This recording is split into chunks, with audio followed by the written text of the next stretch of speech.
I want to look at a very important factor in calculating your gains and losses on cryptocurrencies, and that is calculating your cost basis.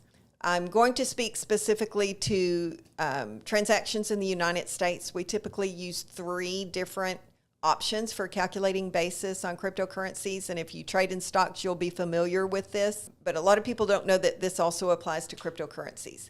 So because cryptocurrencies are so volatile in pricing, the calculation of your basis is very important, and you can actually come up with losses to offset other gains, or if you have other losses, you can calculate gains on your cryptocurrencies to offset those losses, all based on the calculation of your cost. So we'll look at the most common method for calculating cost basis of cryptocurrencies, and that would be the FIFO method. That is the first in, first out method, and that's typically what you will see on your brokerage statements. So if you don't specify which method you want to use, your brokerage firm will typically issue your cryptocurrency transactions on a FIFO basis. That's the first in, first out. And that basis assumes that the first cryptocurrencies that you have purchased will be the first ones that you sold. So that's not always the best tax advantaged strategy, because the first stocks that you purchase or the first cryptocurrencies that you purchase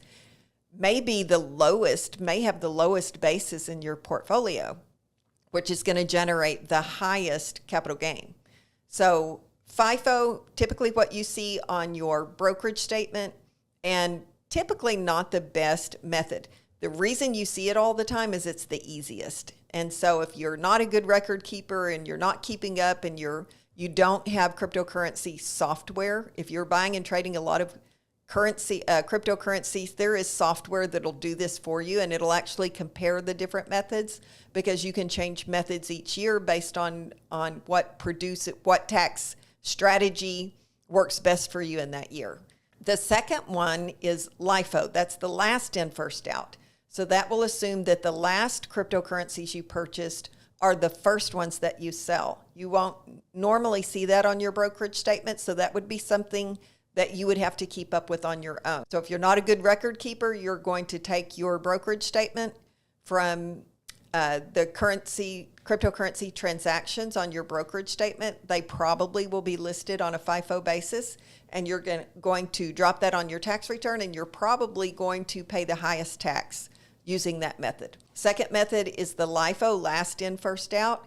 If the currency prices are rising in value, that's probably going to be the best strategy for you, because it will, your basis will be calculated based on the last cryptocurrencies that you purchased. So your basis will be highest, your gain will be the lowest. But the strategy we like the best, and again, you have to keep really good records to do this, but it's the specific identification, so that you can specifically identify which currencies you are selling on any given transaction.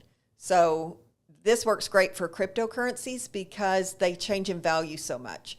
So maybe in January you bought one for $20,000, maybe in February you bought one for $25,000, and in March you bought one for $16,000. And then you go to sell something in July, you can choose which currencies you're selling, so that you can take the ones with the highest basis and sell those, or you could choose the ones that you've held the longest and get a long-term capital gain versus a short-term capital gain. Typically, we recommend the specific identification method, and the disadvantage of that, again, is you have to keep good records. Your brokerage firm typically won't provide that information, so you'll have to keep up with when you purchased and at what amounts. And there is software that can help you with that.